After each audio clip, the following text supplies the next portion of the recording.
একদিন হযরতে আজরাইল আলাইহিস সালাতু ওয়াস সালাম আমার আল্লাহকে ডাক দিয়ে বলে, মালিক, আপনার বন্ধু আপনার পয়গম্বর ইদ্রিস, তার সঙ্গে আমার একটু বন্ধুত্ব করতে মনে চায়, তারে আমার ভালো লাগে, আপনি যদি অনুমতি আমারে দেন তাহলে আপনার পয়গম্বর ইদ্রিসের সঙ্গে আমি একটু বন্ধুত্ব করতে চাই।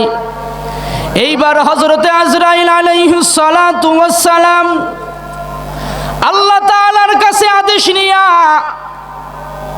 হযরতে ইদ্রিস আলাইহিস সালাতু ওয়াস সালামের কাছে আসলেন।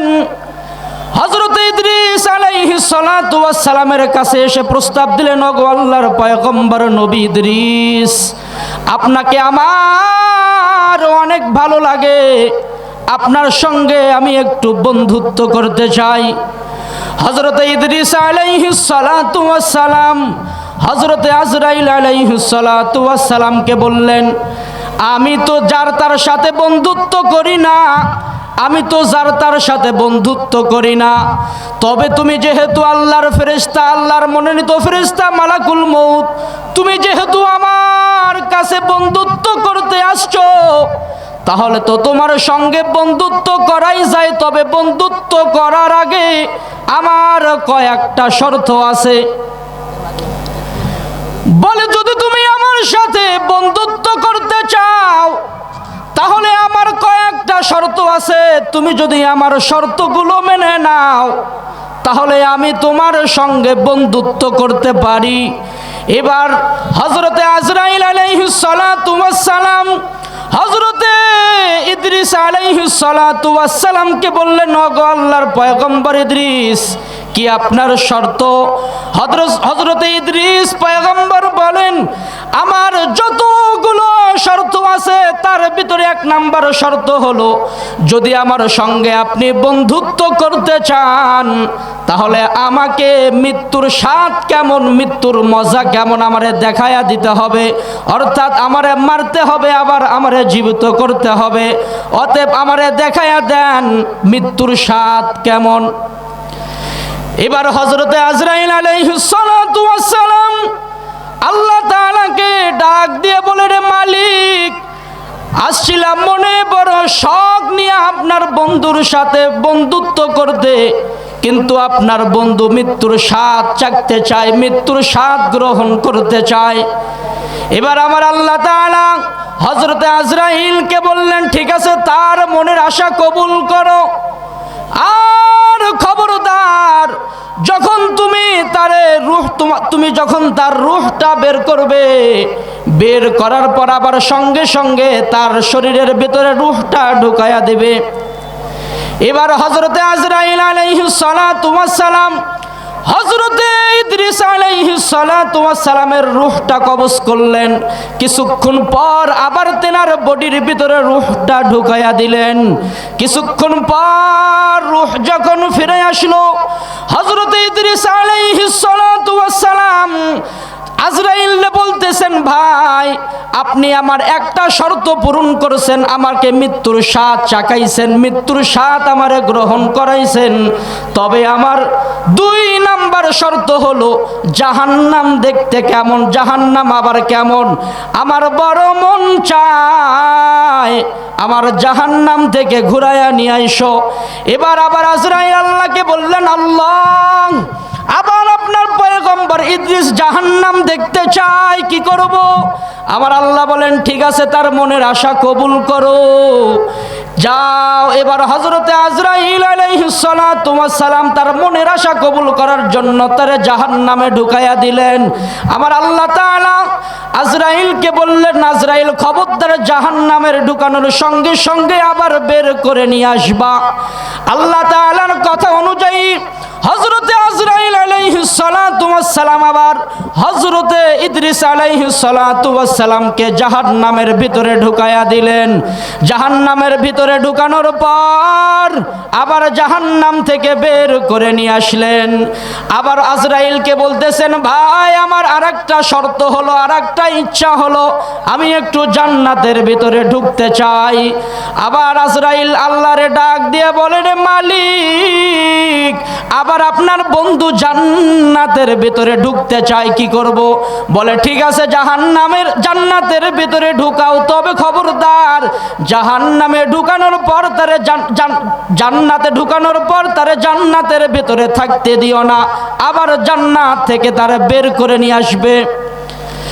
এবার হযরতে ইদ্রিসকে জান্নাতের ভিতরে ঢুকাইয়া দিলেন। জান্নাতের ভিতরে ঢুকানোর পর ইদ্রিস পয়গম্বর আজরাইলকে ডাক দিয়ে বলতেছেন, ভাই আপনার সঙ্গে আমি যে ওয়াদা করেছিলাম, আমি যে চুক্তি করেছিলাম, আমি যে শর্ত আপনারে দিয়েছিলাম, আমার সঙ্গে যদি বন্ধুত্ব করতে চান তাহলে আমার কিছু শর্ত আছে। এই যে আমার 3টা শর্ত ছিল, 3টা শর্ত আদায় হয়ে গেছে, আসেন এখন আপনার সঙ্গে আমি বন্ধুত্ব করতে রাজি। আজরাইল ডাক দিয়ে বলে, ওগো আল্লাহর পয়গম্বর ইদ্রিস, আপনারে জান্নাতে ঢুকাইছি জান্নাতে থাকার জন্য নয়, জান্নাত থেকে বের হন। এবার হযরতে ইদ্রিস আলাইহিস সালাতু ওয়াস সালাম আজরাইলের ডাক দিয়ে বলে, রে ভাই আজরাইল, যে ব্যক্তি কখনো জান্নাতের ভিতরে ঢোকে সে কি আর কখনো জান্নাত থেকে বের হয় নাকি?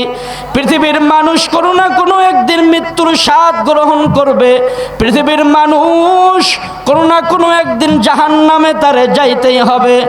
আর যখন মৃত্যুর স্বাদ গ্রহণ করবে, যখন জাহান্নামে যাবে, জাহান্নাম থেকে যখন জান্নাতের ভিতরে ঢুকবে, সে তখন জান্নাতের ভিতরে সারাটা জীবন থেকে যাবে, আল্লাহ তাআলার নাজ নিয়ামত ভোগ করবে, আমি তো আর জান্নাত থেকে বের হব না। শখের মৃত্যু। মুফাসসিরগণ কিতাবের ভিতরে লিখছেন, এই যে হযরত ইদ্রিস আলাইহিস সালাতু ওয়াস সালামের শখের মৃত্যু ছিল, এই শখের মৃত্যুটা কেমন? মুফাসসিরগণ কিতাবের ভিতরে লিখেছেন, যদি কোনো জীবন্ত ছাগলরে কোনো গাছের সাথে লটকায়া দিয়ে তার মাথার থেকে তার চামড়াটা এক টান দিয়ে ছেলা হয়, যদি একটা টান দিয়া যদি তার পা পর্যন্ত তার চামড়াটা ছিলাইয়া ফেলায় দেওয়া হয়, বলেন তো একটা ছাগলের কেমন কষ্ট হবে? খুব কষ্ট হবে না? একটা জীবন্ত ছাগলরে যদি তার মাথার চামড়া টান দিয়ে এক টান মাইরা যদি পায়ে নিয়ে আসা হয়, তাহলে তার খুব কষ্ট হবে না? মুফাসসির হযরত কিতাবের ভিতরে লেখেন, হযরতে ইদ্রিস আলাইহিস সালাতু ওয়াস সালামের ছিল শখের মৃত্যু। এই শখের মৃত্যুতেও এমন কষ্ট হয়েছে যেমন কষ্ট একটা জীবন্ত ছাগলরে যদি তার মাথার থেকে যদি চামড়াটা টান দিয়ে একটা টানে যদি তার চামড়া খুলিয়া ফেলাইয়া দেওয়া হয়, ওই একটা ছাগলের যেমন কষ্ট হয়, একটা মানুষের মৃত্যুর সময় তার চাইতেও বেশি কষ্ট হবে। তাহলে একটা মানুষের শখের মৃত্যুতেও যদি এমন কষ্ট হয়, যে ব্যক্তি নাফরমান গুনাহগার হারামখোর বেঈমান হয়ে দুনিয়ার থেকে বিদায় নিয়ে চলে যাবে, তার হালাত কেমন হবে? এজন্য ভাই, আল্লাহ পাক রব্বুল আলামিন আমাদেরকে অনেক মায়া কইরা মোহাব্বত কইরা দুনিয়ার ভিতরে পাঠাইছেন। আল্লাহ তাআলা হায়াত নামক অনেক দামি সম্পদ আমাদেরকে দিয়েছেন। যেহেতু আল্লাহ পাক রব্বুল আলামিন আমাদেরকে অনেক মায়া মোহাব্বত করিয়া হায়াত নামক সম্পদ দিয়েছে, সুযোগ দিয়েছে, এই সুযোগটা যদি আমরা কাজে লাগাইতে পারি, এই সুযোগে যদি মালিক যে বিধানগুলো আমাদেরকে দিয়েছেন, বিধানগুলো যদি আমাদের জীবনে পরিপূর্ণ বাস্তবায়ন করতে পারি, দুনিয়াতেও লাভবান, আখিরাতেও লাভবান হয়ে যাব। আর যদি মালিকের বিধান বাদ দিয়া মালিকের সন্তুষ্ট অর্জন না কইরা দুনিয়ার থেকে বিদায় নিয়ে চলে যায়, তাহলে আমাদের মতন কপাল পোড়া হতভাগা এই পৃথিবীর জমিনে আর কেউ থাকবে না। এজন্য আল্লাহ পাক রব্বুল আলামিন আমাদেরকে যে দুনিয়ার ভিতরে পাঠাইছেন, আমাদের সকলকেই তো মৃত্যুর স্বাদ গ্রহণ করতে হবেই, এর ভিতরে কোনো সন্দেহ আছে? পৃথিবীর কোনো মানুষ এমন কি কেউ কখনো বলতে পারবে সে মৃত্যুবরণ করবে না? অথচ আল্লাহ পাক রব্বুল আলামিন বলে যে মৃত্যুর থেকে তোমরা সারাদিন পালায়ন করো। সব সময় মৃত্যুর থেকে আমরা গাফিল থাকি কি থাকি না?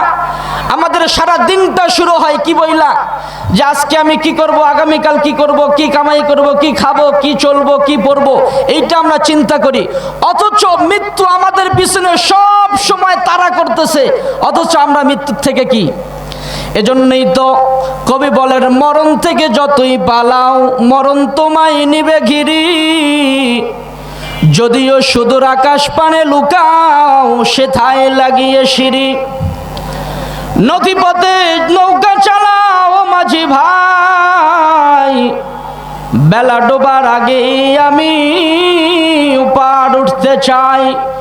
ডুবে গেলে মেলা যে আর জমে না, ডুবে গেলে বেলা রে আর ওঠে না, ভেঙে গেলে মেলা রে আর জমে না, ঠিক কিনা?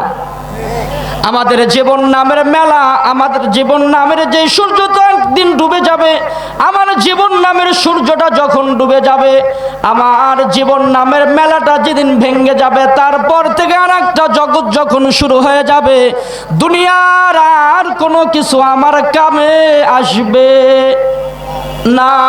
এজন্য মুআজ্জাজ হাজিরিন, দুনিয়ার ভিতরে যেহেতু আল্লাহ পাক রব্বুল আলামিন বড় আদর কইরা বানাইলেন, সময় থাকতে যত দ্রুত সম্ভব মৃত্যুর কথা স্মরণ কইরা আখিরাতের সামান গুছাইয়া আখিরাতের পুঁজি জমাইয়া আল্লাহ পাক রব্বুল আলামিন আমাদের সকলকেই দুনিয়া থেকে যাওয়ার তৌফিক দান করেন।